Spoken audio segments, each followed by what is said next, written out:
இன்னைக்கு வீடியோவில் என்ன பார்க்க போகிறோம்னா மஷ்ரூம் பிரியாணி செய்ய போகிறோம்.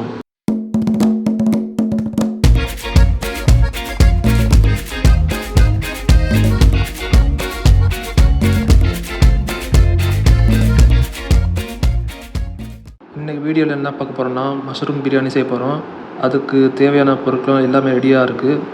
வாங்க மஷ்ரூம் பிரியாணி எப்படி செய்யலான்னு பார்க்கலாம். ஃபஸ்ட்டு ஸ்டவ்வை பற்ற வச்சுக்கோங்க. அதுக்கப்புறம் சின்னதாக ஒரு அண்டாவை எடுத்து வச்சுக்கோங்க. அதுக்கப்புறம் பார்த்திங்கன்னா ஒரு 100 மில்லி கடலை எண்ணெய் ஊற்றிக்கோங்க. அப்போ தான் டேஸ்ட்டு சூப்பராக இருக்கும். எண்ணெய் நல்லா சூடான பிறகு பட்டை, இலை, கிராம்பு, ஏலக்காய் எல்லாம் போட்டுக்கோங்க.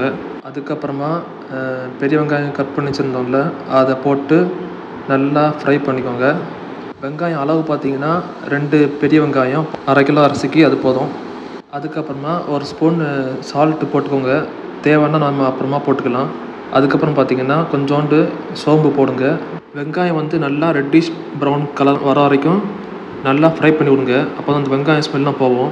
அதுக்கப்புறம் பார்த்திங்கன்னா 2 டேபிள் ஸ்பூன் இஞ்சி பூண்டு பேஸ்ட் போட்டுக்கோங்க. அப்புறம் 3 பச்சை மிளகா போட்டுக்கோங்க. போட்டு நல்லா மிக்ஸ் பண்ணிக்கோங்க. அதுக்கப்புறம் பார்த்திங்கன்னா ஒரு 1/2 டேபிள் ஸ்பூன் மஞ்சள், 1/2 teaspoon chilli powder, 1 tablespoon garam masala போட்டு நல்லா மிக்ஸ் பண்ணி விடணும். அந்த மசாலா பிடிக்கிற வரைக்கும் நல்லா மிக்ஸ் பண்ணி விட்டுக்கணும். அதுக்கப்புறமா நம்ம வெட்டி வச்ச தக்காளியை போட்டு மிக்ஸ் பண்ணிக்கோங்க. தக்காளி பார்த்திங்கன்னா நம்ம நல்லா மிக்ஸ் பண்ணி விடணும். நல்லா அந்த பேஸ்ட் மாதிரி வரணும். அந்த அளவுக்கு நம்ம கிண்டி விட்டுட்டே இருக்கணும்.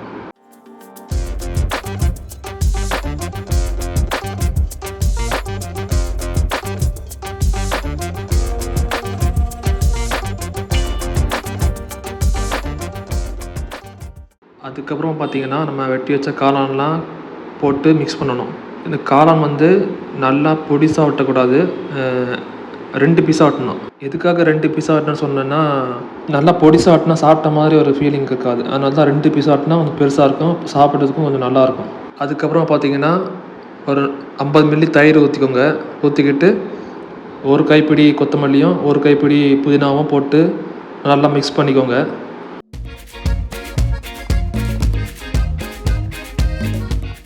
நல்லா மிக்ஸ் பண்ணி முடித்த உடனே 3 கப்பு தண்ணி ஊற்றிக்கோங்க. 2 கப்பு அரிசிக்கு 3 கப்பு தண்ணி கரெக்டாக இருக்கும். அதுக்கப்புறம் பார்த்திங்கன்னா நம்ம ஊற வச்ச பிரியாணி அரிசியை போட்டு நல்லா மிக்ஸ் பண்ணிக்கோங்க. மிக்ஸ் பண்ணி முடிச்சுட்டு ஒரு 2 டேபிள் ஸ்பூன் சால்ட்டு போட்டுக்கோங்க. ஃபஸ்ட்டு நம்ம 1 டேபிள் ஸ்பூன் போட்டோம். இப்போ 2 டேபிள் ஸ்பூன் போடுறோம். சால்ட்டு உங்களுக்கு தேவையான அளவு போட்டுக்கோங்க. ஒரு 15 மினிட்ஸுக்கு ஸ்டவ்வை அப்படியே லோ ஃப்ளேமில் வச்சுக்கோங்க.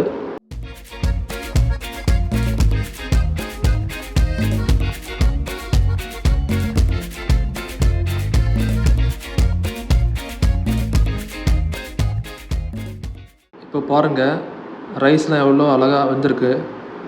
சாப்பாடு நல்லா உதிரியாக இருக்குன்னு நினைக்கிறேன். அப்புறம் சாப்பாடை லைட்டாக அப்படி ஓரமாக கிண்டி விடுங்க. ரொம்ப போட்டு கிண்டாதீங்க, இல்லைனா அந்த அரிசிலாம் உடஞ்சிரும். அப்புறமா ஒரு பிளேட்டில் சாப்பாடு போட்டு சாப்பிட்டு பாருங்கள். டேஸ்ட்டு சூப்பராக இருந்துச்சு. இதை நீங்களும் ட்ரை பண்ணி பாருங்கள். இந்த வீடியோ உங்களுக்கு பிடிச்சிருந்தா மறக்காமல் லைக் பண்ணுங்கள், சப்ஸ்கிரைப் பண்ணுங்கள். அப்புறம் இந்த வீடியோவை உங்கள் ஃப்ரெண்ட்ஸ் அண்ட் ஃபேமிலிஸ்க்கு ஷேர் பண்ணுங்கள்.